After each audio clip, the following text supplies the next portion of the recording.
सरों को झुकाएं। जीवते परमेश्वर की आराधना में जाने से पहले अपने आप को नम्र और दीन करें। उसके सम्मुख समर्पण के साथ प्रार्थना विनती निवेदन रखें। आइए हम प्रार्थना करेंगे। धन्यवाद प्रभु जी, आपकी जय जयकार, आपकी स्तुति करते हुए आपके सम्मुख अपने सरों को झुकाते हैं और धन्यवाद करते हैं पिताजी आज के इस दिन के लिए जिसमें आपने हमें जीवितों के बीच में रखा और आपकी महाकरुणा का ये फल है पिता परमेश्वर कि एक बार फिर से नए दिन के रूप में, नई सुबह के रूप में हम जीवितों की मंडली में पाए जाते हैं।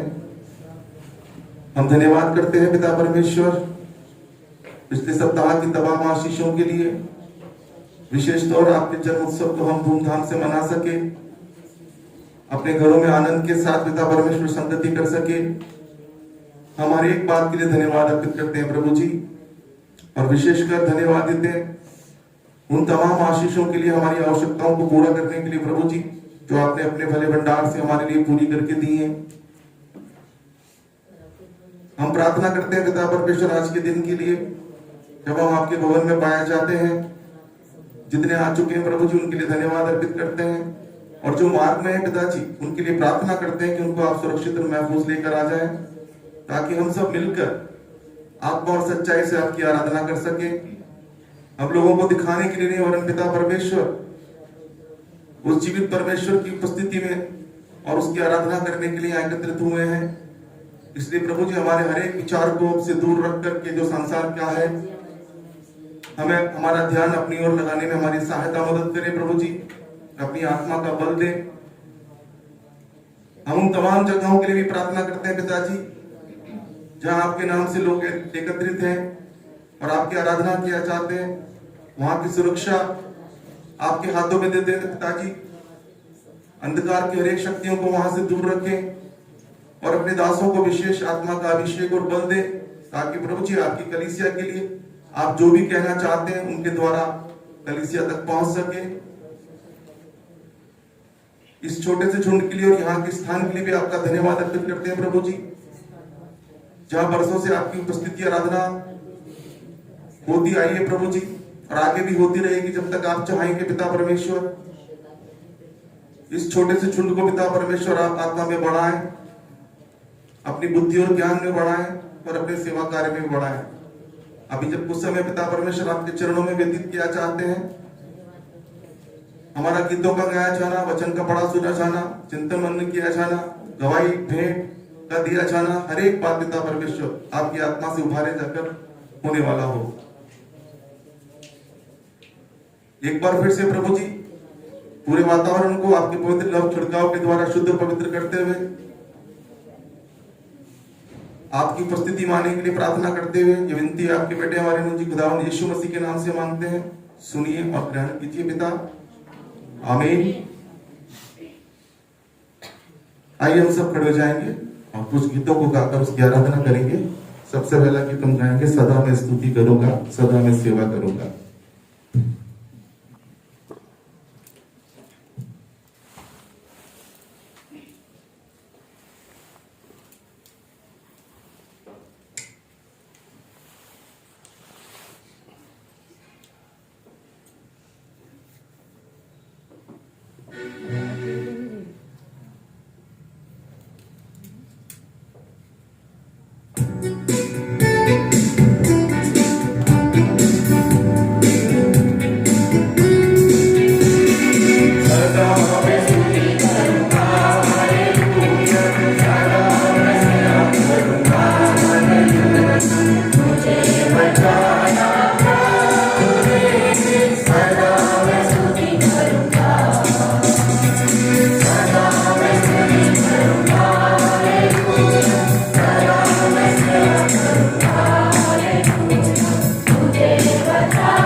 हालेलुया। सभी मास्क लगा कर रखें।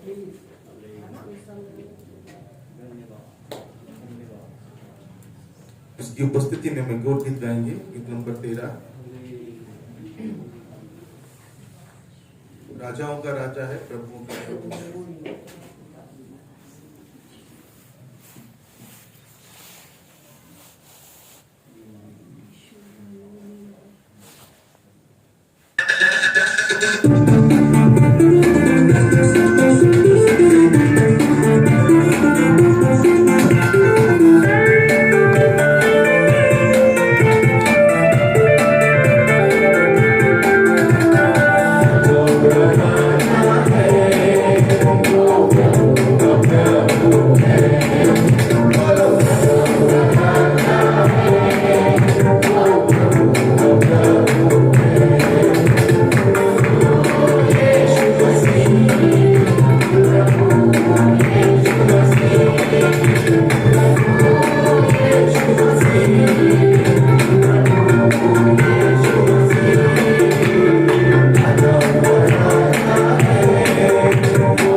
एक गीत गाकर हम उसकी आराधना करेंगे। सारी सृष्टि के मालिक तू ही हो।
सृष्टि के मालिक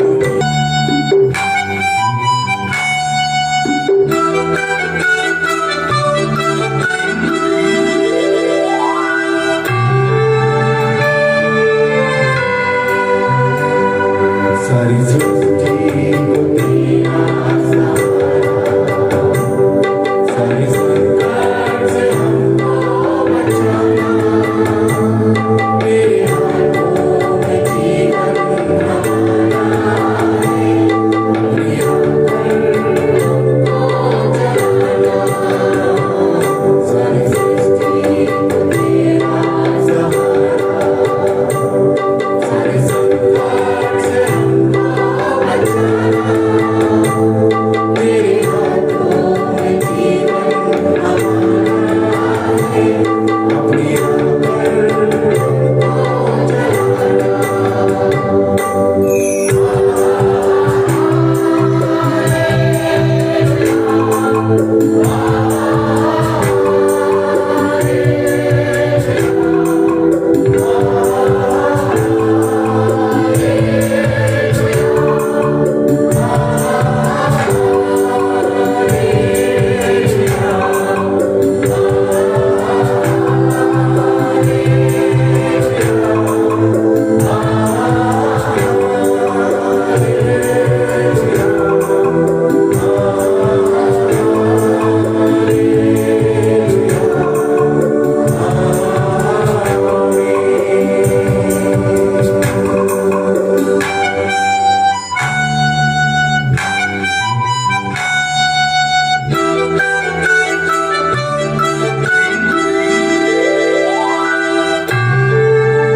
आइए हम प्रार्थना करें। धन्यवाद प्रभु जी, एक बार फिर से आपके चरणों में आते हैं और धन्यवाद अर्पित करते हैं प्रभु जी आपकी सहायता के लिए जो निरंतर आप अपने लोगों को देते हैं। आगे की पूरी आराधना आपके सानिध्य में और आपके निर्देशन में किया चाहते हैं। हर एक की सहायता करें, मदद करें। ये विनती आपके बेटे हमारे मुंजी पिता यीशु मसीह के नाम से मांगते हैं। सुनिए और ग्रहण कीजिए पिता। और अभी समय की हम भजन संहिता से पढ़ेंगे। भजन संहिता 55 उसका 11 से 23। Psalms 55 verse 11 to 23। इसको पढ़ने में सपना हमारी अगुवाई करेंगी।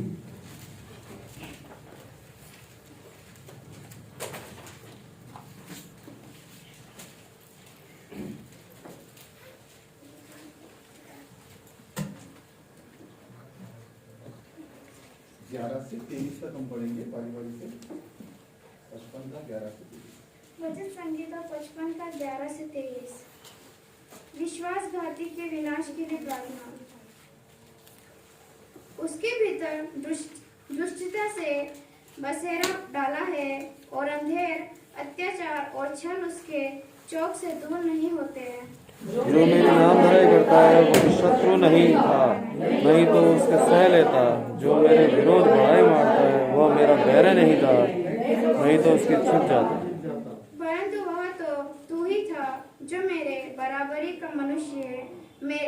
परम मित्र और मेरे जान पहचान का था। हम दोनों आपस में कैसे मीठी मीठी बातें करते थे। वह भीड़ के साथ उसके भवन को जाते थे। उनको मृत्यु अचानक आ दबाए, वे जीवित ही अधोलोक में उतर जाए, क्योंकि उनके घर और मन दोनों में बुराई और उत्पात भरा है। परंतु मैं तो परमेश्वर को पुकारूंगा और यहोवा मुझे बचा लेगा। सांझ को, भोर को, दोपहर को, तीनों पहर में दोहाई दूंगा और कहराता कहूंगा, और वह मेरा शब्द सुन लेगा। जो लड़ाई में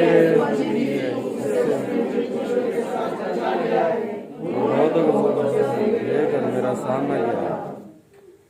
परमेश्वर जो आदि से विराजमान है, यह सुनकर उनको उत्तर देगा। ये वे हैं जिनमें कोई परिवर्तन नहीं और उनमें परमेश्वर का भय है ही नहीं।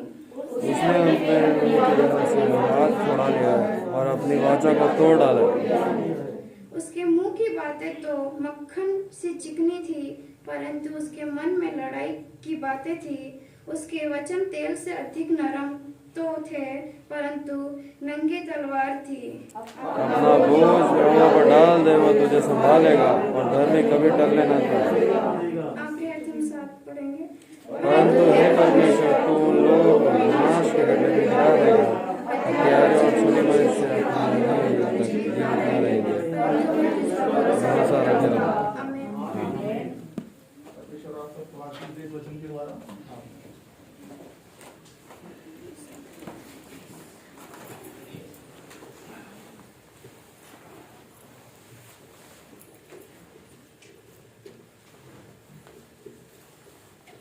और अभी समय है गवाही का।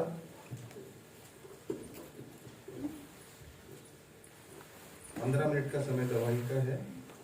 आप लोग बारी बारी से गवाही दें, इसके द्वारा परमेश्वर के नाम को आदर मिले। ऐसी गवाहियों में आप सबका स्वागत है। सबको जय मसीह की। मैं सबसे पहले मैं जी परमेश्वर को धन्यवाद देता हूँ, परमेश्वर ने संभाल के रखा। इसलिए परमेश्वर एक महिमा लेकर आज बोलना चाहता हूँ। भजन संहिता 37 उसका 1 से 6 तक। कुकर्मियों के गाट मत कर, कुटिल काम करने वालों के विषय डहा ना कर, क्योंकि वे घास के समान है, क्योंकि वो घास के समान झट कर जाएंगे और हरी घास के समान मुरझा जाएंगे। यहोवा पर भरोसा रख और भला कर, देश में बसा रह और सच्चाई में मन लगाए रहे। यहोवा को अपने सुख का मूल जान और वह तेरी मनोरथों को पूरा करेगा। अपने मार्ग की चिंता यहोवा पर छोड़ दे, उस पर भरोसा रख, वो पूरा करेगा। वो तेरे धर्म को ज्योति के समान और तेरा न्याय दोपहर के उजाले के समान प्रकट करेगा। आमीन। आमीन।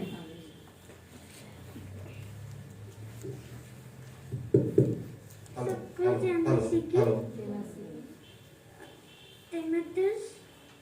दूसरा तीमुथियुस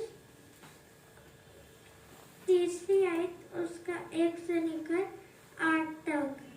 पर ये स्मरण रख के अंतिम दिनों में कठिन समय आएंगे, तब मनुष्य स्वार्थी लोग, डिंगमार, अभिमानी, निंदक, माता पिता के आगे टालने वाले, कृतघ्न, अपवित्र, दयारहित, क्षमारहित, दोष लगाने वाले, असंयमी, कठोर, भले के बैरी, विश्वासघाती, ढीठ,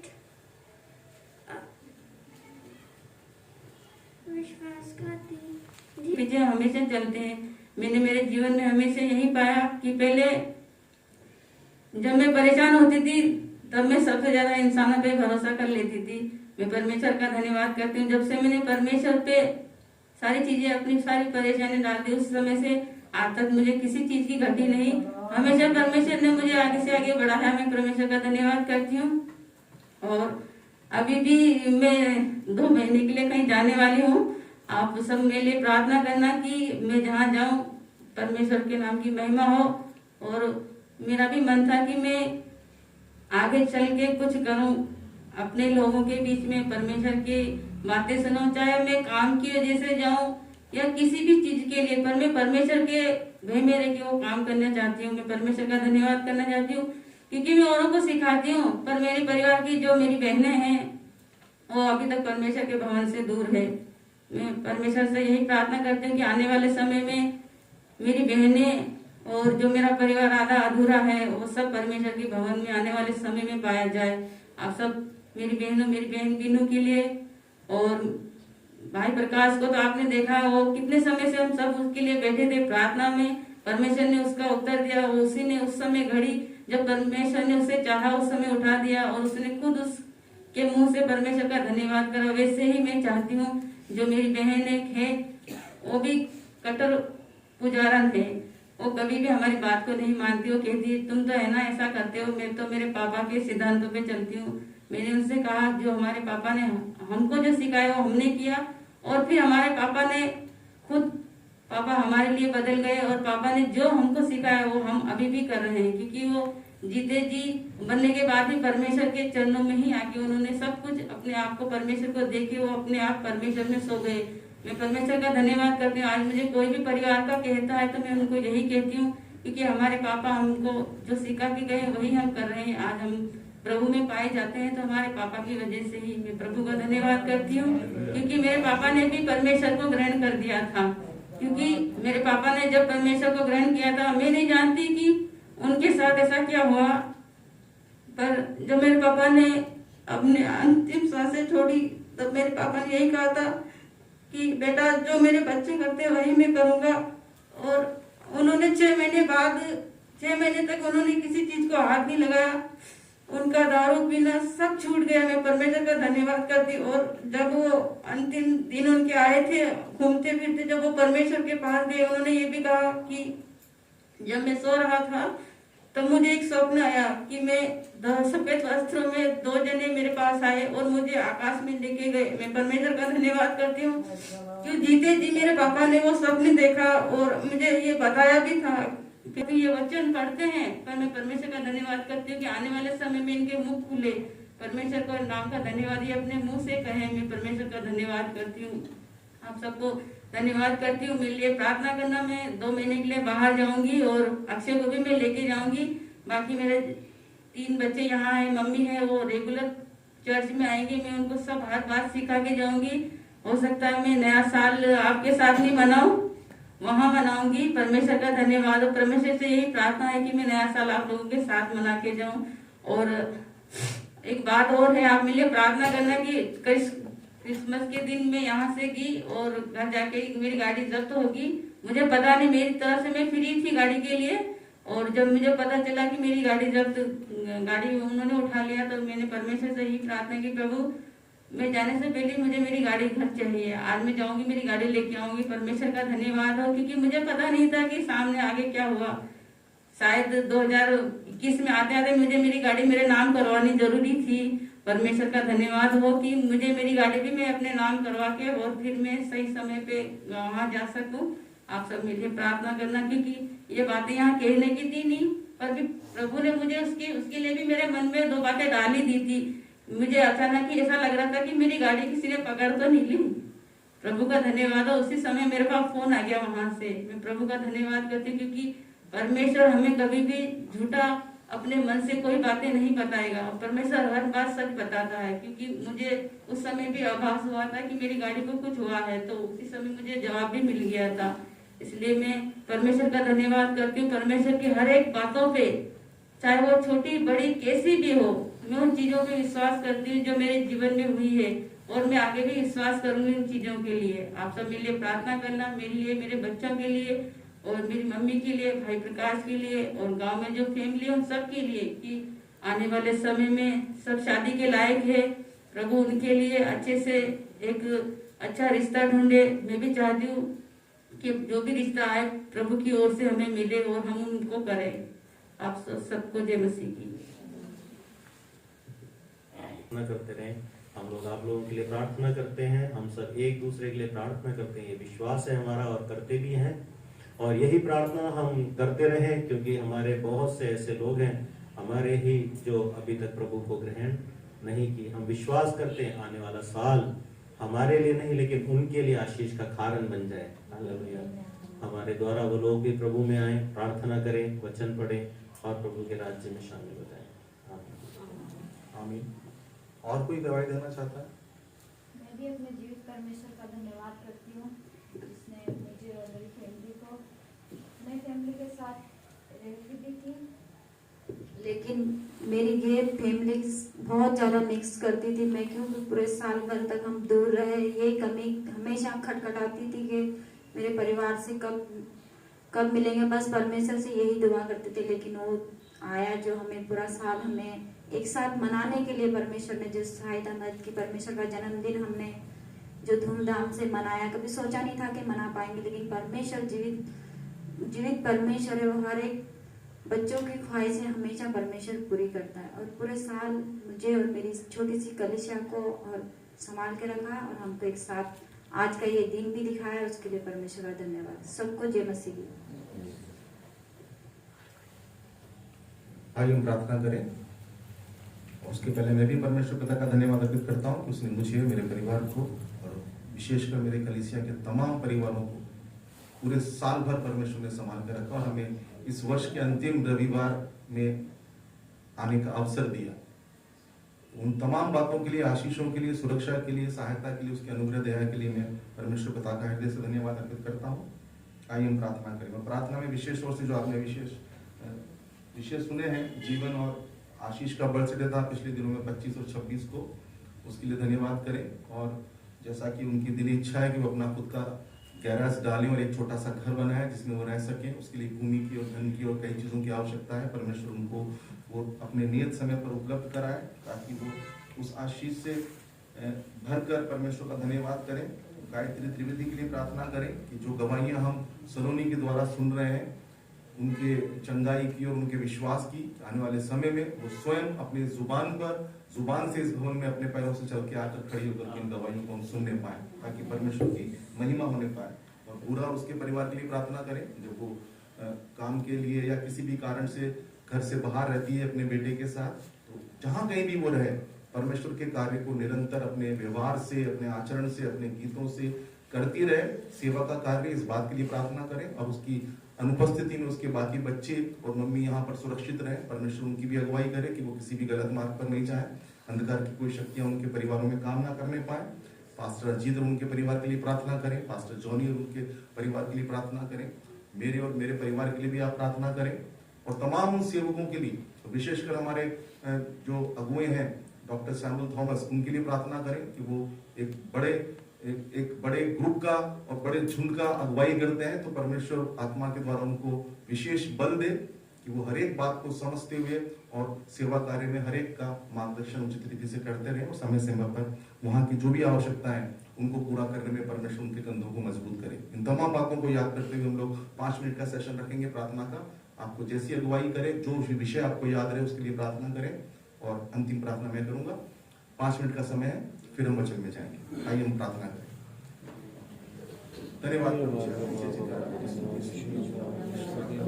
धन्यवाद।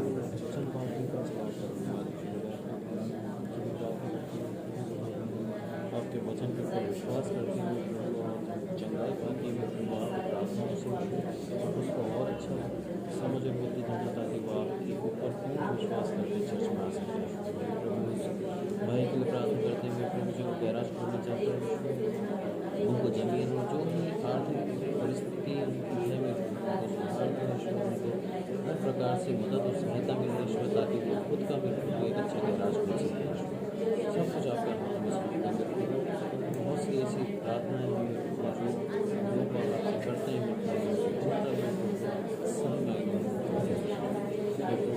धन्यवाद प्रभु जी, आपकी जय जयकार, आपकी स्तुति करते हैं और धन्यवाद अर्पित करते हैं पिता परमेश्वर। पिछले दिनों जो आपके दास दासी और आपके बच्चे प्रभु उस कलीसिया के हिस्से थे, आज पिता परमेश्वर अलग स्थान पर आपकी सेवा और आपकी संगति में है पिता परमेश्वर। भाई जीवन के लिए, उनके उसके बेटे आशीष के लिए, इनको आपने पिछले पूरे वर्ष पर संभाल के रखा पिता परमेश्वर। उनकी आयु में 1 वर्ष नया बढ़ा करके दिया, उनकी हर एक आवश्यकता आपके भंडार से पूरी होने पाई, अच्छा स्वास्थ्य दिया, सामर्थ्य, सेवकाई के नवीन अवसर दिए। उन तमाम बातों के लिए प्रभु जी, उनके जन्मदिन के अवसर पर जो कि संगति सहभागिता आपके वचन से, आपके लोगों से होने पाई, उन तमाम बातों के लिए आपका शुक्रिया अदा करते हैं। प्रार्थना करते हैं जैसे उस परिवार की और उनके मन की इच्छा है प्रभु जी, कि वो अपना स्वयं का एक गैराज खोले और पिता परमेश्वर अपने लिए छोटा सा घर बनाए। यदि आपकी इच्छा है पिता परमेश्वर, आपकी योजना है स्थायी रूप से उनके लिए वहां पर है पिता परमेश्वर, तो होने दीजिए। हम सब मिलकर प्रार्थना करते हैं कि नियत ठहराए हुए समय पर प्रभु जी उनके लिए प्रबंध होने पाए।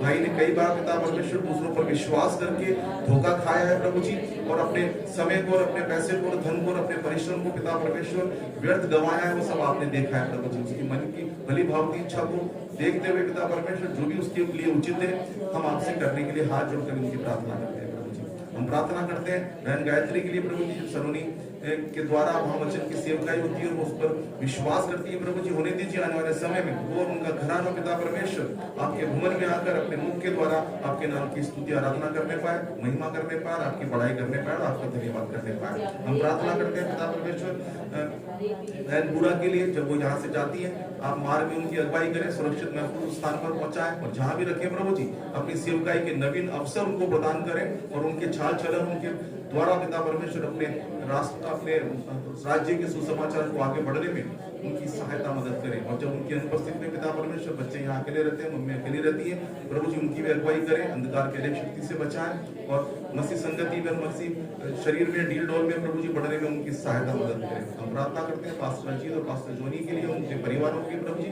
उनको भी आप सामर्थ से भरें, उनके हर एक आवश्यकता को पूर्ण करें ताकि प्रभु जी बेखौफ होकर बेनिश्चित होकर आपकी सेवकाई के कार्य को आगे बढ़ा सके। मैं भी प्रार्थना करता हूँ पिता परमेश्वर एक बार फिर से कलीसिया के तमाम परिवारों के लिए, उनको आपने पिता परमेश्वर पूरे साल भर संभाल के रखा, उनकी जरूरतों को पूरा किया।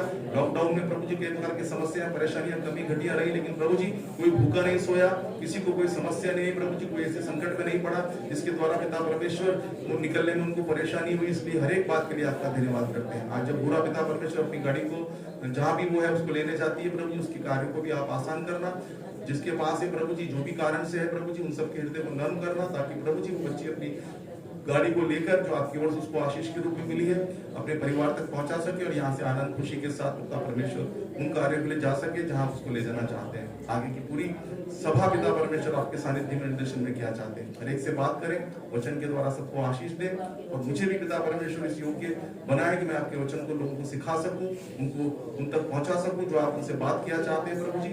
हर एक के हृदय को नरम करना और पिता परमेश्वर ताकि वो सिधाई से उसको ग्रहण कर सके और उसके पीछे की बात को, उसकी भावना को, रहस्यों को, उन सब बातों को समझ सके पिता परमेश्वर, जिस प्रकार से प्रभु जी वो वचन उनको दिया जाता है। सारा आदर इज्जत महिमा आपको मिले, आप बड़े हम घटे प्रभु जी। ये विनती आपके बेटे हमारे मुझे खुदावंद यीशु मसीह के नाम से मांगते हैं, सुनिए और ग्रहण कीजिए पिता, आमीन।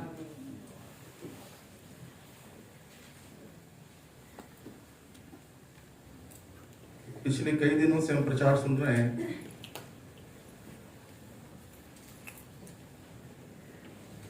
आज संडे भी हमने सुना कि परमेश्वर हम लोगों से क्या चाहता है। वो हमारे आसपास कई घटनाओं के द्वारा, कई परिस्थितियों के द्वारा, कई गवाहियों के द्वारा हमारे सामने बहुत सारी बातें रखता है, लेकिन हमारा हृदय उन्हें समझ नहीं पाता या हमारा विवेक उन्हें ग्रहण नहीं कर पाता।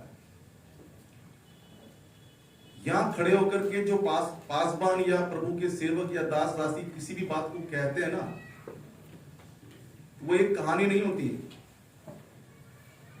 वो प्रभु के द्वारा आपसे बात करने का जरिया होता है। उसको हल्के में ना लें। इस पुलपिट से खड़े होकर के जो भी प्रचार किया जाता है, जो भी परमेश्वर के वचन से बताया जाता है, मनन किया जाता है, चिंतन किया जाता है, वो छोटी बात नहीं होती है।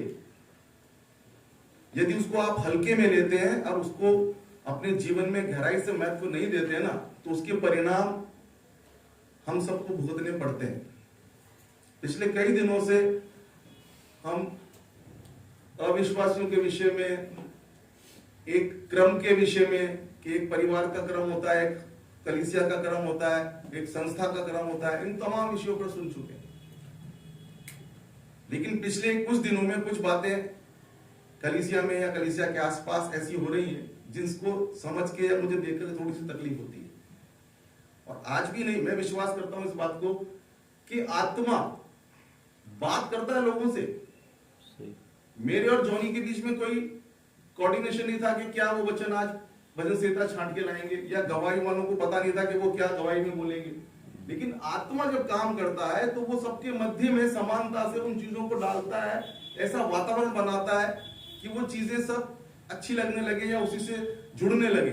समझ में आ रही है बात? आप विश्वास करें या ना करें, मैं करता हूं, क्योंकि मेरे जीवन में कई बार मैं प्रचार कुछ और तैयार करके आया होता हूं, लेकिन यहाँ उस वातावरण में वो चीज बदल जाती है गवाहियों के द्वारा या किसी और बात के द्वारा, और मैं कहीं और चला जाता हूं प्रचार के लिए। ये सब कार्य आत्मा के होते हैं। आज भी ऐसे ही मैंने कुछ अनुभव किया।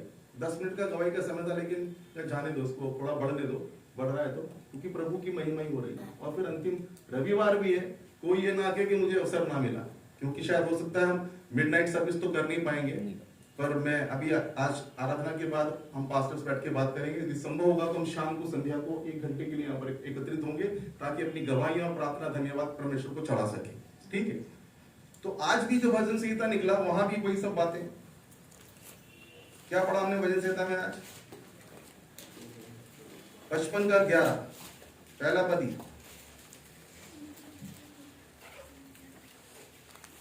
उसके भीतर दुष्टता ने बसेरा डाला है और अंधेर, अत्याचार और छल उनकी चौक से दूर नहीं। ये एक ऐसे चरित्र के बारे में बताया जा रहा है। और फिर उसके आगे हम पढ़े, जो नाम धराई करता है वो शत्रु नहीं था, नहीं तो मैं उसको सह लेता। हमारे बीच ही के लोग, हमारे परिवार ही के लोग, हमारे कलीसिया के लोग, जिनको हम अपना समझते हैं, उनके छल की बात यहाँ हो रही है। कोई दूसरा करे ना, उसको तो हम बर्दाश्त कर लेंगे और उसको हम जवाब भी दे देंगे, लेकिन जब अपने लोग, जिनको हम अपने साथ बिठाते हैं। एक दिन मेरे से एक बच्चा पूछ रहा था, अंकल आस्तीन में सांप पालना क्या होता है? क्या आस्तीन में सांप पाला जा सकता है? मैंने कहा नहीं, आस्तीन में सांप पालने का मतलब ऐसा है कि जिस व्यक्ति को आप खिला रहे हो, पिला रहे हो, अपने साथ बिठा रहे हो, उस पर ट्रस्ट कर रहे हो, वो आपको आपके साथ विश्वासघात करे, उसे आस्तीन में सांप पालना कहते हैं। तो यहाँ शायद इसका जो निचोड़ है वो यही है इस अध्याय का। और 12वां 13वां पद भी देखे हम, परंतु वो तो तू ही था जो मेरी बराबरी का मनुष्य, मेरे परम मित्र और मेरे साथ जान पहचान का था। हम दोनों आपस में कैसी मीठी मीठी बातें करते थे, ये सारी बातें। और फिर आगे जाकर के लिखा है 19वें पद में, परमेश्वर जो आदि में विराजमान है वह सुनकर उत्तर देगा उन सबको। और फिर आगे लिखा है, ये वे हैं जिनमें कोई परिवर्तन नहीं, मुंह पे कुछ और, मन पे कुछ और, अंकल को कुछ और कहानी और दूसरी कहानी पे चल रहे हैं। अंकल भी बेवकूफ थोड़ी है, जब पास्टर जो नहीं प्रचार करते तो बेवकूफ थोड़ी है। प्रभु ने उनको यहाँ प्रचार करने के लिए रखा है, या पास्टर जीत करते हैं, या कोई भी परमेश्वर का दास करता है, वो बेवकूफ नहीं है। वो हर एक बात को समझते हैं, क्योंकि उनको भी आत्माओं को परखने का अभिषेक परमेश्वर की ओर से मिला है। चलिए अपन दूसरे विषय पर आ जाते हैं, इसको यही समाप्त कर देते हैं, क्योंकि ये भजन संहिता बहुत अलग बात कह रहा है, और ये बातें हमारी कलीसिया को बहुत ध्यान से सुननी है। उनकी करनी और कथनी एक समान होगी, तभी आगे बढ़ेगी कहानी। समझ में आ रही बात? हम यहाँ प्रेज द लॉर्ड हालेलुया करें, लेकिन पीछे के जीवन में हमारा कुछ और काम चलेगा, होगा नहीं। वचन में एक जगह लिखा है ना, मत्ती 18 उसके 19 में क्या लिखा है? मैं एक विषय आपको फिर एक बार तो समझाना चाह रहा हूं। फिर मैं तुमसे कहता हूँ, हाँ, यदि तुम में से 2 जन, तुम में से कितने जन? 2 जन, 2 जन। हम बहुत सारे हैं ना यहाँ पर, हाँ, परिवार में भी बहुत सारे लोग होते हैं, लेकिन उनमें से 2 जन, हाँ, क्या हो जाए? पृथ्वी पर किसी बात के लिए, इस पृथ्वी पर किसी एक बात के लिए, इसकी जनसंख्या हम सबको मालूम है, पूरे विश्व की, हमारे देश की, हमारे परिवार की संख्या हमको मालूम है। हर एक यूनिट में से यदि 2 जन जो पृथ्वी पर रहते हैं उनकी बात चल रही है, हाँ, किसी बात के लिए एक मन हो, किसी भी बात के लिए, कोई भी बात हो, कैसी भी बात हो, उसके लिए एक मन होकर उसे मांगे। किससे? परमेश्वर से मांगने की बात चल रही है। अंकल से मांगने की बात, या किसी और सांसारिक नेता या किसी और पोजीशन वाले व्यक्ति से मांगने की बात नहीं कर रही है। हाँ, मांगे तो वह मेरे पिता की ओर से, पिता कहाँ है? स्वर्ग में है। मांग कहाँ रहे? पृथ्वी। कौन मांग रहे? इस पृथ्वी पर रहने वाले 2 जन। और किस कंडीशन में? जब वो एक मन होकर के उसको मांगे। हाँ, फिर क्या होगा? मेरे पिता की ओर से जो स्वर्ग में है, उनके लिए हो जाएगी। उनके लिए हो जाएगी। कहां? स्वर्ग में, पृथ्वी पर। पृथ्वी पर, यानी कि स्वर्ग पृथ्वी पर आ जाएगा। आमीन। आमीन। समझ में आ रही है बात? हम स्वर्ग में जाने की बात कर रहे हैं ना, और पृथ्वी को हमने क्या बना के रखा है? नर्क बना के रखा हो। जबकि वो कह रहा है तुम पृथ्वी को भी स्वर्ग बना सकते हो। कैसे? एक मन होकर। एक मन हो। ध्यान से सुनिएगा मेरी बात। चाहे वो परिवार के लोग हों, चाहे कलीसिया के लोग हों, चाहे किसी संस्था के लोग हों, उनमें से दो जन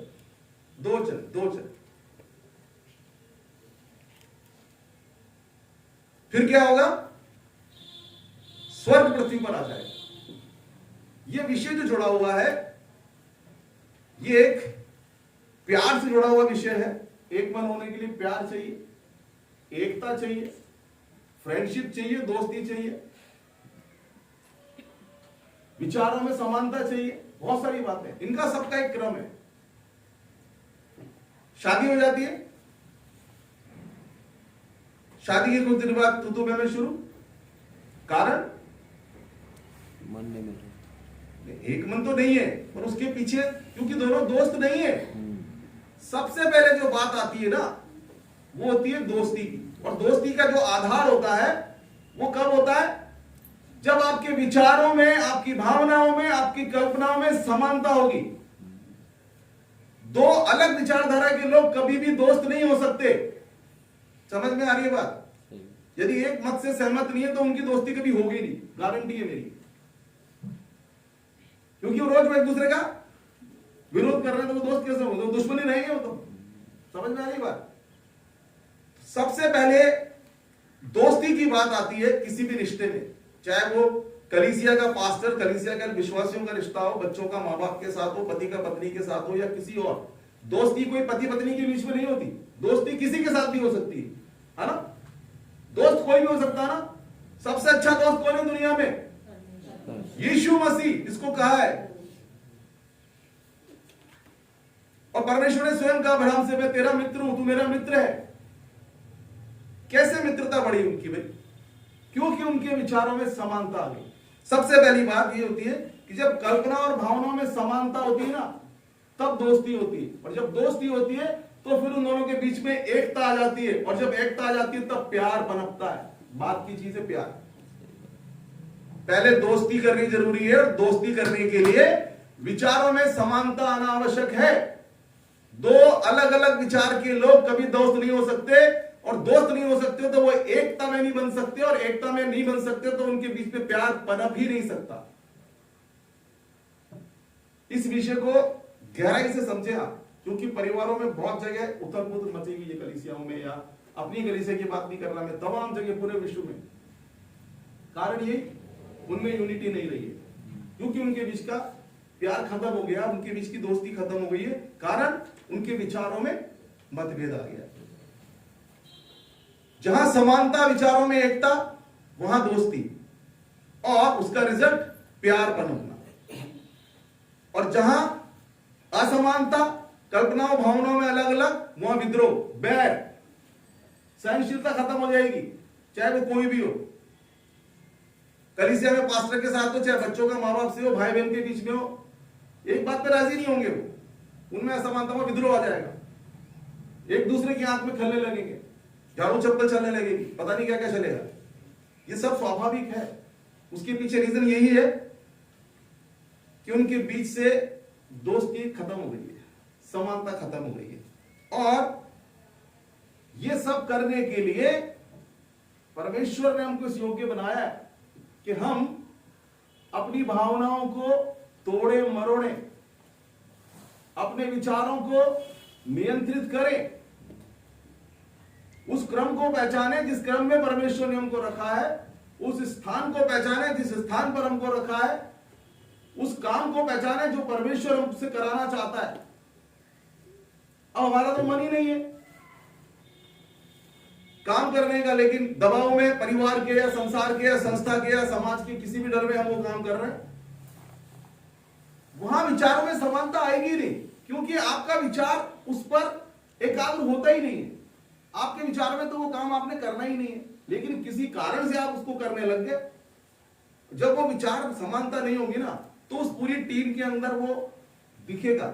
जैसे गाड़ी में 4 पहिए होते हैं ना, लगा दो एक छोटा पहिया, एक थोड़ा मोटा लगा दो, एक पतला लगा दो, गाड़ी कैसे चलेगी? खबड़ खबड़ खबड़ खबड़ ऐसे चलेगी ना, सीधी चलेगी क्या? नहीं चलेगी।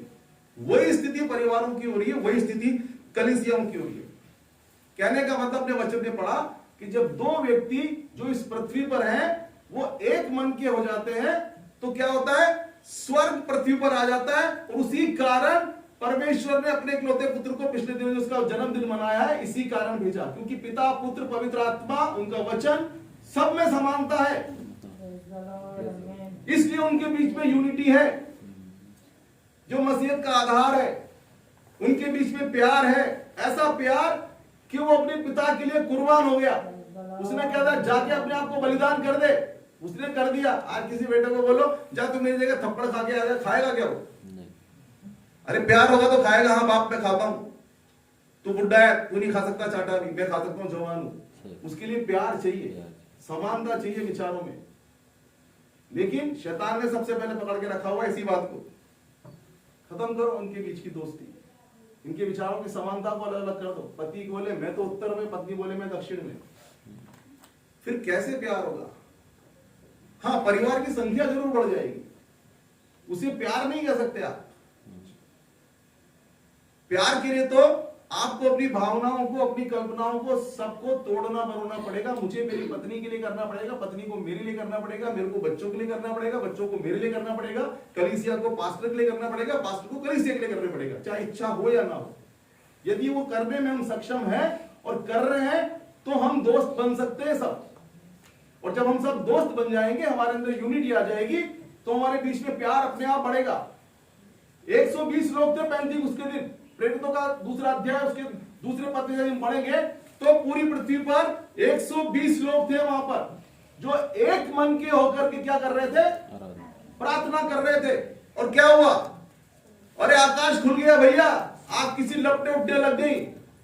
यदि वो 120 एक मन के नहीं होते ना तो इतना बड़ा काम नहीं होता। पवित्र आत्मा को ऊपर से नीचे आने की जरूरत नहीं पड़ती। परमानेंट के यही रहूंगा मैं डेरा छोड़ करके। कोई अपने बंगले से निकल के झोपड़ी पे जाना नहीं चाहता है, कहीं ऐसी जगह नहीं जाना चाहता जहां उसका कंफर्ट जोन नहीं है।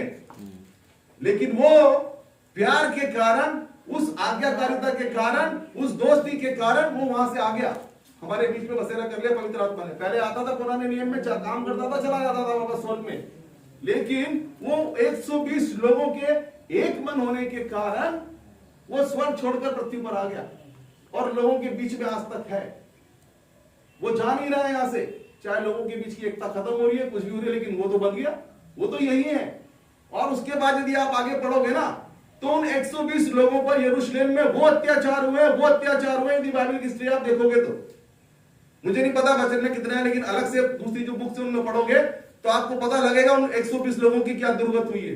उनको भागना पड़ा यरूशलेम से, लेकिन उनके डीएनए में जो एक स्थायी परिवर्तन आया था एक मन होने के कारण, वो जहां भी गए, जिस स्थिति में रहे, वो परमेश्वर का काम करते रहे, वो कलीसिया स्थापित करते रहे, वो कलीसियाओं को बढ़ाते रहे, उनको फीड करते रहे, उनको वचन सिखाते रहे और परमेश्वर के नाम की महिमा होती रही। भाग जाते वो भी, अरे यहां तो अत्याचार हो रहा है, दूसरा कुछ काम कर लेते हैं, दूसरा को धर्म ले लेते हैं। नहीं किया उन्होंने, क्योंकि जैसा हमने यहां पढ़ा कि ये वो लोग हैं जिनमें कोई परिवर्तन नहीं, लेकिन उनमें उस एकता के कारण वो परिवर्तन आ गया था कि वो उस काम को करते रहे। और यदि उस 120 लोगों के शुरू के काम देखो ना, तो सबसे मुख्य काम मैं आपको बता रहा हूं, उनका सब कुछ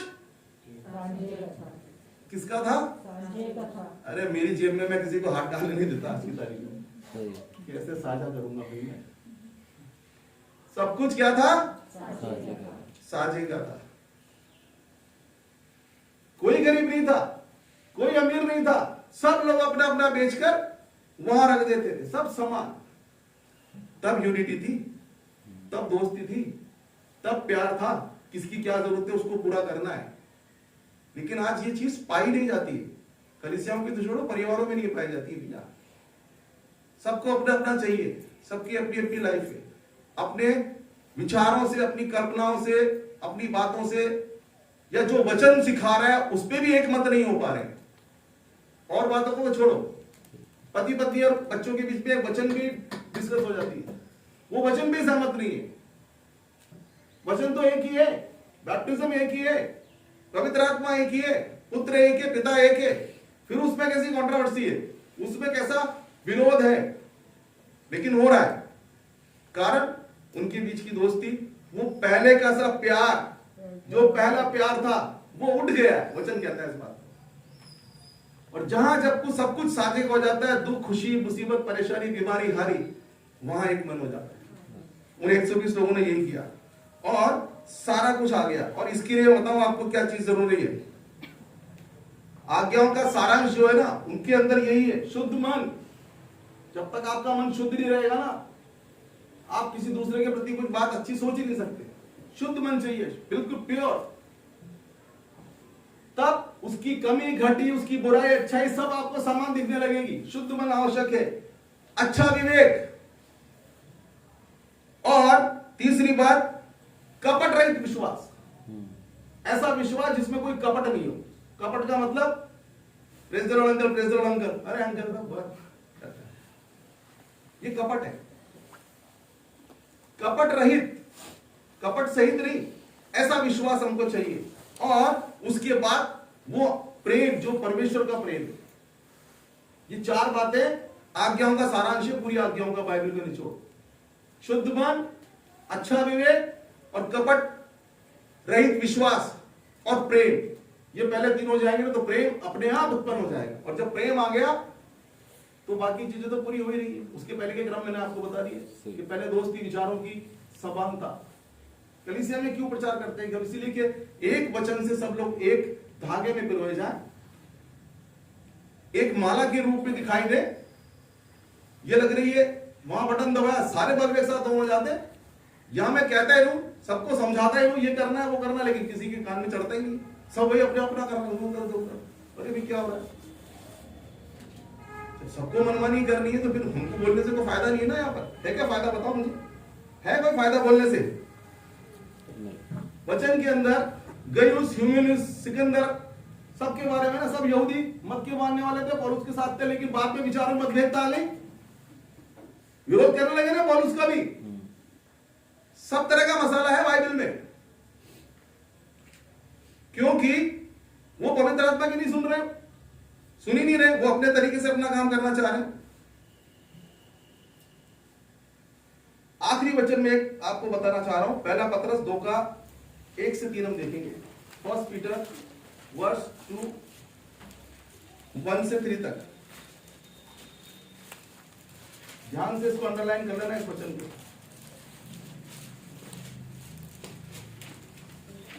पहला पतरस 2 का 1 से 3 तक। इसलिए सब प्रकार का बैर भाव और छल और कपट, ढा और निंदा को दूर करके नए जन्मे हुए बच्चों के समान निर्मल आत्मिक दूध की लालसा करो। लालसा करो।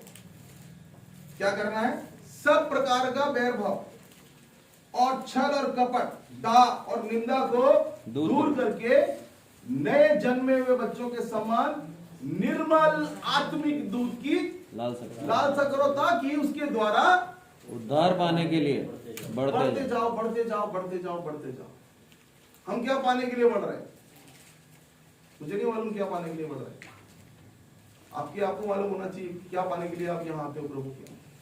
जैसा मैंने अपने पिछले प्रचार में भी कहा था करने वाले, लोग ढूंढ रहे हैं प्रभु को, लेकिन कोई बीमारी चंगाई के लिए ढूंढ रहा है, कोई किसके लिए ढूंढ रहा है, क्योंकि वचन में भरा पड़ा है। यहूदी लोग भी यही चाहते थे, यूनानी लोग अचंभे चाहते थे, चमत्कार चाहते थे, है ना।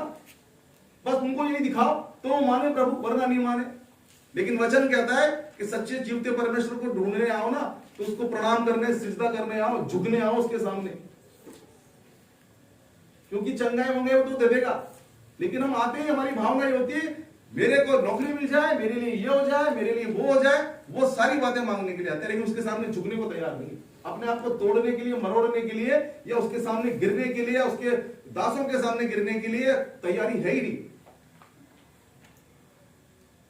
और जब तक वो भावना हमारे मन में नहीं आएगी, वो विचार हमारे मन में नहीं आएगा, हमारे बीच में एकता, दोस्ती, समानता का काम होगा ही नहीं। तो प्रभु की सेवा करना तो बहुत बात की बात है। वो 120 लोग एक मन के थे, इसलिए वहां इतना बड़ा जलजला आ गया और उनके अंदर वो स्थायी परिवर्तन आ गया। वो पहले का सा प्यार खत्म ही नहीं हुआ। लेकिन हमने कितनी बार गवाहियां सुन के, वचन सुन के अपने आप को फिर से बॉर्न अगेन कर लिया है, बार बार नया बना रहे हैं अपने आप को, फिर वापस वही सुवर्णी की तरह जाकर के उसी में लौटना है, क्योंकि उसकी आदत में वही आ गया है, मेरी आदत में भी वही आ गया है, हम सब की आदत में वो आ गया है। यदि यही सब करना होता ना तो प्रभु को पुरानी आज्ञाओं को भंग करने की, मना करने की या उनको पूर्ण करके प्रभु यीशु मसीह को भेजने की जरूरत नहीं थी। वही चलता रहता, आओ सैक्रिफाइस करो, बलि करो, जाओ, फिर पाप करो, फिर सैक्रिफाइस करो, बलि करो, फिर आ जाओ, फिर चले जाओ, आ जाओ। उस सारे सिस्टम को खत्म करने के लिए ही प्रभु ने प्रभु यीशु मसीह को भेजा कि एक बार सर्वोच्च बलिदान देकर के मैं इस सिस्टम को खत्म करूं, ताकि उसके उस लहू बहाए जाने के बाद कोई बलिदान बाकी नहीं रहे। लेकिन उस लहू को भी हजारों बार हमने पीने के बाद, अपने आप को उसमें धोने पवित्र करने के बाद फिर से हम उसी जीवन में, कारण हमारी कल्पनाएं, हमारी भावनाएं हमारे नियंत्रण में नहीं है। हमारी हैसियत वो है या नहीं है, लेकिन हमारी चाह बहुत बड़ी बड़ी है। चाहना कोई बड़ी बुरी बात नहीं है, कल्पना करना कोई बड़ी बात नहीं है, लेकिन उसके अनुसार उसी क्रम में काम भी तो करना पड़ेगा। मैं मानता हूं आज के युग में लिफ्ट आ गई है, यहां बैठते हैं, पता नहीं चलता कौन से फ्लोर पे चले गए, लेकिन समय तो लगता है ना। बटन दबाते यही कहीं दरवाजा खोलो, वापस 20वें फ्लोर पे दिखोगे क्या? फर्स्ट फ्लोर पे खड़े हो। पहले सीढ़ी चढ़नी पड़ती थी, एक एक सीढ़ी चढ़ोगे तभी तो जाओगे ना। ज्यादा आप 2 सीढ़ी पे छलांग मार लोगे, 3 पे मार लोगे यार, लेकिन लंबे समय तक तो वो भी नहीं कर सकते, जांघें भर जाएंगी आपकी। उसको उतने ही समय में, उसी क्रम में, उसी ऑर्डर में, उसी हिसाब से करना पड़ेगा। वही तरीका है। मैं कितनी बार हेलीकॉप्टर का, हवाई जहाज का आपको उदाहरण दे चुका हूं। हेलीकॉप्टर को रनवे की आवश्यकता नहीं होती है, देखा ना हेलीकॉप्टर, वो अपने स्थान से वहीं से ऊंचा उठ करके उड़ सकता है ना, उड़ जाता है। हवाई जहाज भी उड़ सकता है, वो भी उड़ जाता है, दोनों का काम उड़ना ही है, लेकिन फर्क है दोनों में। हेलीकॉप्टर को रनवे की आवश्यकता नहीं है, तो उसके अंदर ज्यादा से ज्यादा लोग नहीं बैठ सकते, कम ही लोग बैठ पाएंगे, क्योंकि उसका रनवे शॉर्ट है, रनवे ही नहीं चाहिए उसकी, और उसकी कैपेसिटी कम लोगों को ले जाने की है, और उसकी दूरी भी ज्यादा लगाने की नहीं है। लेकिन एक बड़ा हवाई जहाज जिसको एक लंबे रनवे की आवश्यकता है, जो एक लंबी दूरी तक ऐसे जाकर के फिर उठता है, उसके अंदर क्षमता होती है ज्यादा से ज्यादा लोगों को ले जाने की और ज्यादा से ज्यादा दूरी तय करने की। समझ में आ रही है बात? वही सिस्टम परमेश्वर के इसका भी। जब हम सब विश्वास में हैं, हमारे बीच में एकता है, तो हमारे अंदर एक यूनिटी होनी चाहिए ना, एकता दिखनी चाहिए ना, हमारे कामों के द्वारा, हमारे यहाँ के डिसिप्लिन के द्वारा, हमारा दूसरा कुछ हम फंक्शन करते हैं, भोजन बनाते हैं, कुछ भी करते हैं। अभी उस दिन हम लोगों ने वो बांटा, कितनी जल्दी काम झटझट हो गया ना फटाक से, क्योंकि वहां यूनिटी दिख रही थी, वो चीज वहां दिख रही है। लेकिन कई जगह वो मैं मिसिंग देखता हूं, एब्सेंट देखता हूं, कि वो चीज वहां नहीं है, सब अपने अपने में खोए हुए। वो गलत है। हमको हमेशा एकजुटता में बन के रहना है। ये कलीसिया चर्च के बारे में तो जब आराधना यहां शुरू करवाई थी 2012 में, तब से मैंने बता दिया, आप समझ गए हो कलीसिया क्या होती है। उस एक एक विषय में मैं आपको अच्छे से सिखा चुका हूं, बार बार रिपीट करने का मतलब नहीं है, लेकिन आप लोग हो ही नहीं उसके अंदर। कभी आपका हाथ आपके शरीर से अलग होकर के कहीं और जाते हुए देखा है क्या आपने? देखा है? हाँ, कि इस संडे को मैं अपना हाथ कहीं और छोड़ के आऊंगा गांव में, टांग को कहीं छोड़ के आ जाऊंगा।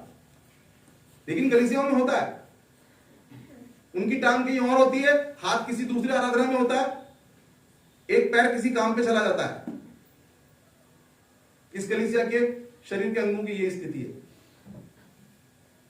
कारण उनके विचार, उनकी आवश्यकताएं, उनकी कल्पनाएं, उनकी भावनाएं में बहुत कुछ चल रहा है, चलाना एक ही है।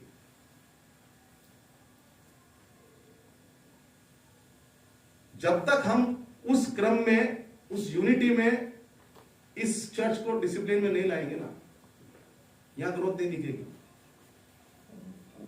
ना आपके परिवारों में दिखेगी। आप व्यक्तिगत तौर पे बढ़ रहे होंगे, बढ़ सकते हैं, लेकिन चर्च के रूप में नहीं बढ़ रहे हैं। कलीसिया डिसिप्लिन में नहीं बढ़ रहे हैं, संस्था के डिसिप्लिन में नहीं बढ़ रहे हैं। जब हम इस क्रम में काम कर रहे हैं तो इसी क्रम में हमको आगे बढ़ना होगा। नीति वचन 17 का 17 भी हम देखेंगे।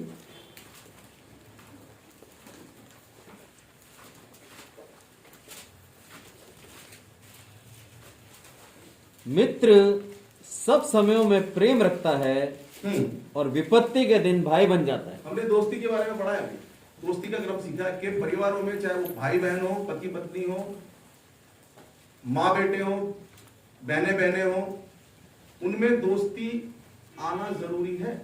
यदि वो अच्छे दोस्त हैं, और दोस्ती का मैंने आपको फॉर्मूला बता दिया, आपके विचारों में, आपकी कल्पनाओं में, आपकी भावनाओं में समानता, और वो आपके वश में है, आप कर सकते हो।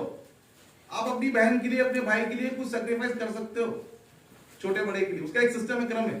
बड़े को थोड़ा सा ज्यादा छोटों को सिखाने के लिए करना पड़ता है, छोटे भी फिर धीरे धीरे बड़ों के लिए अपना सैक्रिफाइस करना सीख जाते हैं। ये फैमिली का क्रम है। लेकिन हम उन चीजों को समझ ही नहीं रहे, ना कर रहे हैं, और दावा भरते हैं हम विश्वास ही है, हम विश्वास में बढ़ रहे हैं। कौन से विश्वास से बढ़ रहे हैं? अपने क्रम को छोड़ करके, उसको उलांघ करके। हाँ, हो सकता है कभी किसी क्रम को परमेश्वर ने तोड़ा भी है बाइबल में, लेकिन वो परमेश्वर का प्रयोजन है, उसका आयोजन है, उसके अनुसार वो बढ़ाता है। छोटों को भी बड़ा बना दिया उसने, बहुत सारे उदाहरण है। बड़ों को महत्वता नहीं दी, छोटों को उठा के ऊपर जम कर दिया। लेकिन हर छोटा ये चाहे कि मैं अपने क्रम को तोड़ के ऊपर चला जाऊं, परमेश्वर की इच्छा नहीं है, परमेश्वर का अभिषेक आपको नहीं है, तो ये गलत है। क्या लिखा हुआ 17 के 17 में? मित्र सब समयों में प्रेम रखता है। सब समयों में, कैसा भी समय हो, खुशी का हो, दुख का हो, बीमारी का हो, हारी का हो, परेशानी का हो, कंगाली का हो, अमीरी का हो, सब समय में क्या करता है? वो प्रेम रखता है, प्रेम रखता है। हाँ, और विपत्ति के दिन भाई बन जाता है। मित्र था ना वो, क्या बन गया विपत्ति के दिन? भाई। और अभी क्या हो रहा है? भाई भी विपत्ति के दिन, मैं जानते ही नहीं, मेरा भाई है। सगे भाई भाइयों का साथ छोड़ देते हैं। मैंने बहुत करीबी से देखा है इन चीजों को। मेरे को बहुत अच्छा अनुभव है इस बात का कि विपत्ति के समय सगा भाई भी दूरी बना लेता है, लेकिन बाइबल जैसा प्यार, जैसी दोस्ती हमारे बीच में चाहती है, वो कहती है कि मित्र सब समय में आपके साथ रहेगा, और विपत्ति आने पे तो आपका भाई बन जाएगा वो। मित्र को तो छोड़ो। और आगे एक वचन और देख लेते हैं, यूहन्ना 15 का 13। छोटे छोटे वचन है, देख लेते हैं। यूहन्ना 15 का 13।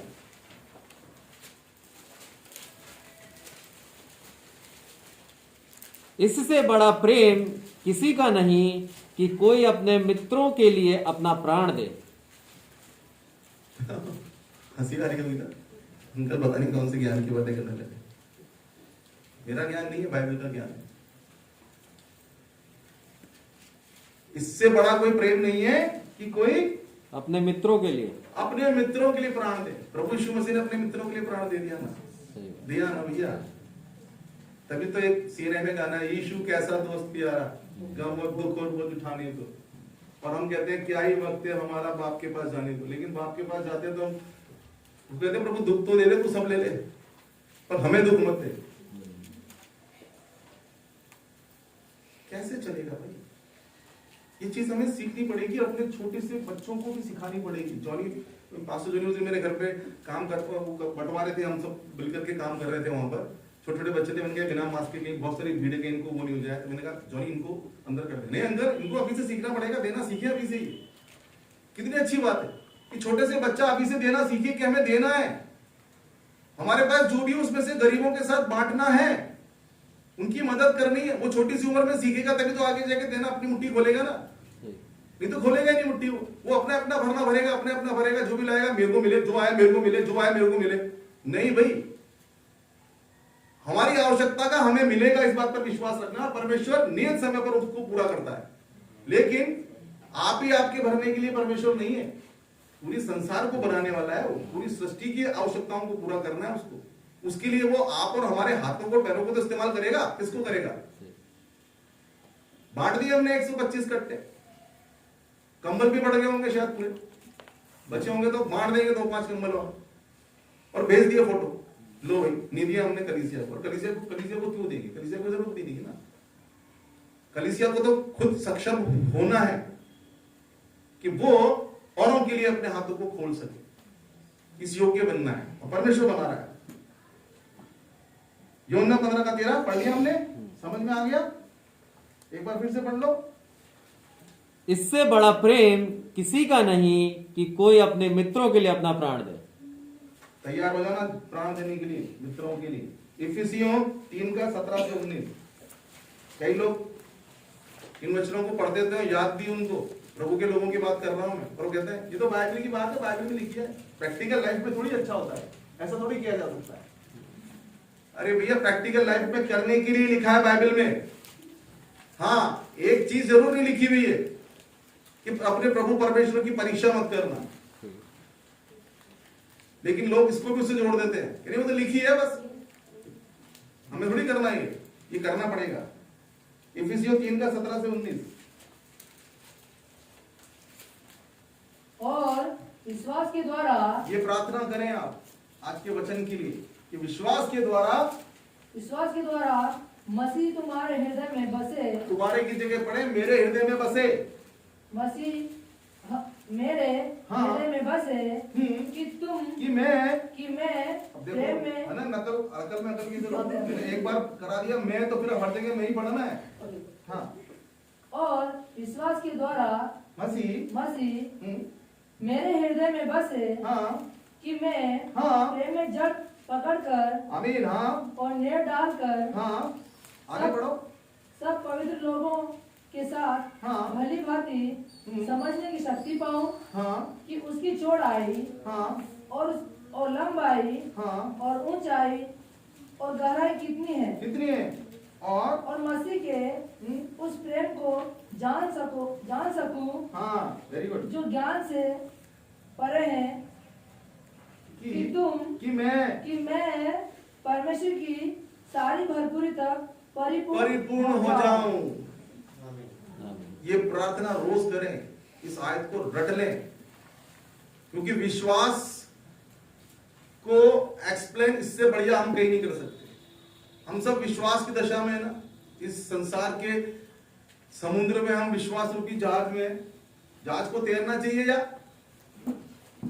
डूब रहा है हमारे परिवारों का जहाज, का विश्वास का जहाज होते खा रहा है, हिचकोले खा रहा है, चाहे वो पैसे के लिए हो, चाहे किसी और पोजीशन के लिए हो, किसी और बात के लिए हो, किसी और पद के लिए हो, मुझे नहीं मालूम किसको क्या चाहिए, लेकिन वो अपने विश्वास को हिचकोले दे रहे हैं इसी तरीके से।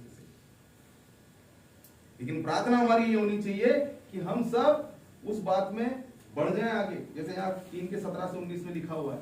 फिर से पढ़ लो एक बार। और विश्वास के द्वारा मसीह मेरे हृदय में बसे कि मैं प्रेम में जड़ पकड़कर, उस प्रेम में जिसमें एकता हो, विचारों की समानता हो, कल्पनाओं में एक ही हो, समानता हो, भावनाएं हमारी इधर उधर भटके नहीं। यहां परमेश्वर कह रहा है कि तुम क्या करो, विश्वास के द्वारा मसीह तुम्हारे हृदय में बसे कि तुम प्रेम में जड़ पकड़कर और नेव डालकर, सब पवित्र लोग, हम सब पवित्र लोगों की गिनती में आते हैं, क्या करें, भली भांति भली भांति अच्छी तरह समझ के, बिना समझे कुछ नहीं। पास्टरों ने बोल दिया, सबने सिखा दिया, बता दिया, फिर भी समझ में नहीं आ रहा, क्योंकि ध्यान ही नहीं है, वहां एकाग्रता नहीं है। सब भली भांति समझने की शक्ति पाए कि उसकी लंबाई, चौड़ाई, गहराई, किसकी, मसीह के उस प्रेम की बात चल रही है, जिस पर हम विश्वास करते हैं, जिसकी हम गवाही देते हैं। उस प्रेम के अंदर क्या करें हम, उसकी लंबाई चौड़ाई में कितनी जान सके, और मसीह के उस प्रेम को जान सके जो ज्ञान से परे है। बाइबल में जो लिखा है, जिस ज्ञान को तुम ज्ञान समझते हो ना, वो ज्ञान नहीं है। हमारे पास बहुत सारा ज्ञान है जिसको हम ज्ञान समझ रहे हैं, और उसमें शान समझ रहे हैं कि ये इससे हमसे बड़ा ज्ञानी कोई है ही नहीं। लेकिन बाइबल इस बात को कहती है वो ज्ञान नहीं है। चक्कर में मत रहना, नहीं तो स्थिति क्या होगी, वही ह्यूमिनस सिकंदरिया जैसी होगी। वो अपने पुराने नियम, उसको यहूदियों की प्रथा को बहुत ज्ञान समझ रहे थे, विद्रोह में आ गए पौलुस के। हम भी ऐसा करते हैं, अपने उस ज्ञान को अपना ज्ञान समझते हैं, लेकिन वो कह रहा है मसीह के प्रेम को जान सके जो ज्ञान से परे है। उन तमाम ज्ञानों से, आपको अपने कौन सी डिग्री ले रखी है, आप किस काम में निपुण हो, यदि उस पर घमंड कर रहे हो, उस पर मान रहे हो, तो उससे कोई लेना देना नहीं प्रभु को। उस ज्ञान को निंदा देगा वो। लिखा है, भाषाएं, ज्ञान सब मिट जाएंगे, सब चले जाएंगे, कुछ नहीं रहेगा, क्या बचेगा, प्रेम, कौन सा प्रेम? उस प्रेम में जिसके अंदर विचारों की समानता, दोस्ती, एकता जरूरी है। यदि आप लोगों के परिवारों में विचार अलग अलग चल रहे हैं ना, मुझे नहीं पता आज के प्रचार के बाद भी वैसी स्थिति होनी चाहिए, क्या होनी चाहिए। ये कलीसियाओं में परिवारों के अलग अलग विचार चल रहे हैं, एक दूसरे को बर्दाश्त नहीं कर पाते, तो आप लोग यहाँ साथ बैठते क्यों, मुझे नहीं मालूम। ये आगे क्या क्या इसका अंजाम होगा मुझे नहीं मालूम, लेकिन बाइबल को मालूम है, बाइबल ने बता दिया। ये वो लोग हैं जिनके अंदर कोई परिवर्तन नहीं है, लेकिन ये नहीं लिखा कि वो परिवर्तित नहीं हो सकते। वो हो सकते हैं, लेकिन उसके लिए उनको अपने विचारों में, अपनी भावनाओं में, अपनी कल्पनाओं में समानता लानी पड़ेगी, सहमत होना पड़ेगा। चर्च के तमाम लोगों के साथ, परिवार के तमाम लोगों के साथ, संस्था के तमाम लोगों के साथ, उन सब का एक अलग क्रम हो गया है। और ज्ञान से परे है कि तुम परमेश्वर की सारी भरपूरी तक परिपूर्ण हो जाओ। हम सब आशीष चाहते हैं ना, वो परिपूर्ण आशीष तभी भर भर के ऊपर तक आएगी जब ये सारी बातें हम अपने जीवन में करने पाएंगे। समझ में आ रहा है? मुझे नहीं पता है मेरा साल का अंतिम विचार कहां चला गया आज, लेकिन फिर भी पूरे साल को हम पीछे छोड़ के नए वर्ष के अंदर एक नए रूप में आत्मिक उस निर्मल दूध की लालसा करते हुए पढ़ सकते हैं। प्रभु चाहता है, वो हर साल हमको अवसर दे रहा है, हर साल अवसर दे रहा है, हर दिन अवसर दे रहा है, हर घड़ी हमको, हर पल हमको अवसर दे रहा है कि हम एकता में एक हो जाए। लेकिन क्या हो रहा है? एक बार मैंने एक उदाहरण दिया था ना, मेंढकों वाला। सारे देश के मेंढक आए, लाए, वहां पर उनकी वो प्रदर्शन हुआ, किसी ने में क्या, किसी में क्या, कोई उछल के इतनी दूर जा रहा है, कोई क्या कर रहा है। भारतीय मेंढक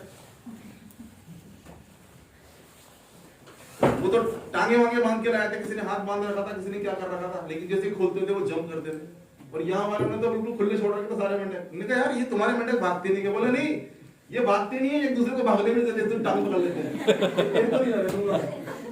तू कहाँ जा रहा है? आगे बढ़ने नहीं दूंगा। हमें चिंता नहीं है, हमें कुछ नहीं करना, ये आपस में सब सेटल कर लेते हैं, किसी को बढ़ने नहीं देते आगे।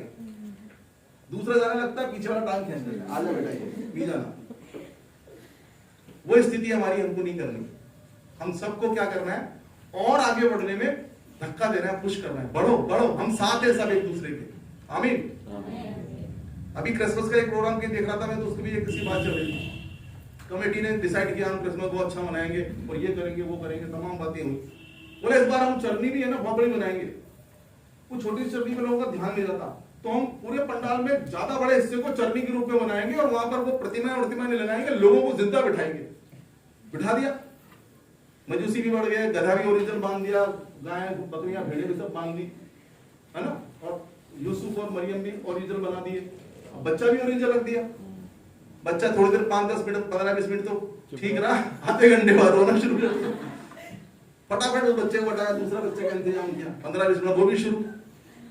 तीसरा, अब यार वहां कितने बच्चे होंगे, बच्चा नहीं मिल रहा। अंत में यही निर्णय किया, भैया सब कुछ तो ओरिजिनल रहेगा, ये डुप्लीकेट हमारी भी स्थिति वही है। सब कुछ दिखा देगा बढ़िया ओरिजिनल है, लेकिन प्रभु यीशु मसीह को हमने डमी बना के, बिल्कुल मुर्दा डॉल बना के रखा हुआ है। इसको ये रोना नहीं चाहिए, ये बोलना नहीं चाहिए, इसकी नहीं सुननी हमने, ये डिस्टर्ब करता है। समझ में आ रही बात? वो ना करें। प्रभु यीशु मसीह को ओरिजिनल रहने दें हमारे जीवनों में, उसको जीवित परमेश्वर रहने दें, उसको मुर्दा ना बनाए, उसको स्टेचू ना बनाए। बाकी चीजों को कर दे मुर्दा आप लोग, लेकिन हम बाकी चीजों को ज्यादा महत्व दे रहे हैं और प्रभु यीशु मसीह को डॉल बना के रख दो। क्रिसमस डे यूसुफ मरियम सब ओरिजिनल, गधा घोड़ा सब ओरिजिनल। ऐसा नहीं करना है, क्योंकि मसीह हमको इस बात को कहता है कि मैं भी तो अपने पिता की इच्छा पूरी करने के लिए और प्रेम के खातिर यहाँ आया हूँ। पिता के प्रेम के खातिर भी और पिता की बनाई हुई सृष्टि से के प्रेम के खातिर भी, वो सब समानता थी। थोड़े से क्षण के लिए असमानता आई होगी जब उसने कहा प्रभु यदि तू चाहे तो कटोरा मेरे सामने से हट जाए। कुछ विचार कहीं कुछ आया होगा, क्योंकि लिखा है वचन में वो मनुष्य भी था, उसके अंदर वो भावनाएं उठ सकती थी, उठी थी। वो ईश्वरी नहीं था, वो मनुष्य भी था, तो उसके अंदर भी वो चीज आई होगी कहीं कहीं। उसका कारण नहीं लिखा, लेकिन वहां ये वचन इस बात को इंडिकेट कर सकता है, प्रभु कुछ आया तो कटोरा हटा दे। शायद उनको घबराहट हुई होगी या वो उस चीज से मनुष्य होने के नाते घबराए होंगे, लेकिन उसने कहा लेकिन मेरी नहीं तेरी इच्छा पूरी प्रभु। तो वो सारा सम्मिश्रण हमारे अंदर भी है, लेकिन हम अपनी कल्पनाओं भावनाओं से हटना नहीं चाहते, उसी में जी रहे हैं, उसी में जी रहे हैं। उसका अंजाम क्या होगा, उसका आगाज क्या होगा आगे आने वाले समय में कुछ भी नहीं मालूम, बस पर हम हट नहीं रहे अपनी कल्पना से, अपने विचारों से, वहीं टस से मस नहीं हो रहे। प्रभु को महिमा मिले ना मिले, बदनामी हो, बाद में कुछ हो, मतलब नहीं, हम तो अड़े रहेंगे। अड़े रहेंगे तो आप अपने परिवार को बर्बाद करेंगे, अपनी कलीसिया को तहस नहस करेंगे, अपनी संस्था को तहस नहस करेंगे। जहां भी जिस क्रम में भी आप हैं, जहां जहां भी आप विरोध करेंगे, एकता की जगह बैर उत्पन्न करेंगे, दोस्ती की जगह प्यार की जगह, वहां के परिणाम ये ही हैं। और ऐसे लोगों का फिर अंजाम बाइबल बताती कहां है। लेकिन बाइबल का परमेश्वर तो कहता है इस पृथ्वी पर दो जन एक मन की ओर जाए तो मैं क्या करूंगा, स्वर्ग को पृथ्वी पे भेज दूंगा, यानी कि इस पृथ्वी को स्वर्ग बना दूंगा। हम यहां भी 60, 70, 80 साल स्वर्ग की तरह आनंदित होकर रह सकते हैं, और वहां तो हजारों हजारों साल का आनंद है ही। समझ में आई? आमीन। रिक्वेस्ट करूंगा आप दोनों के लिए प्रार्थना।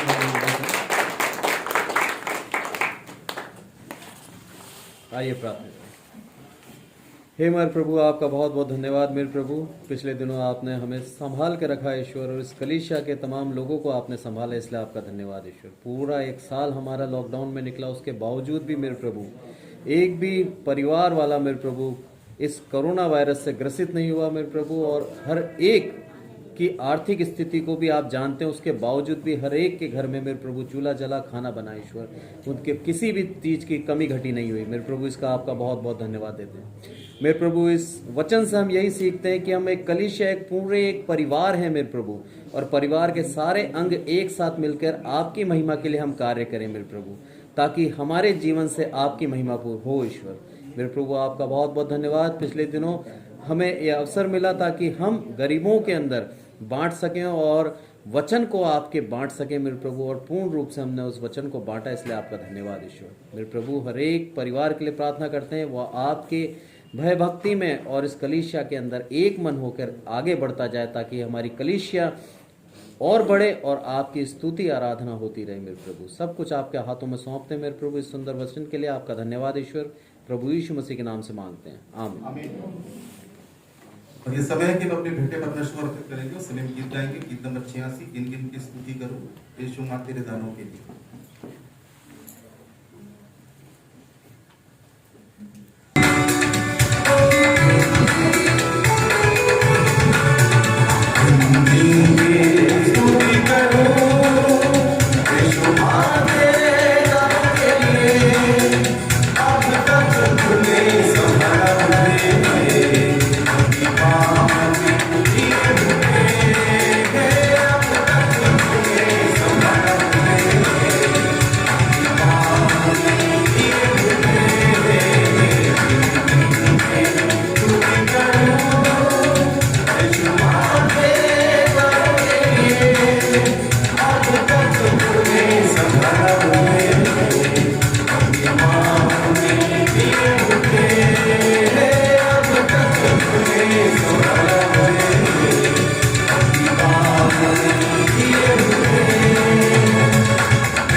आइए प्रार्थना करें।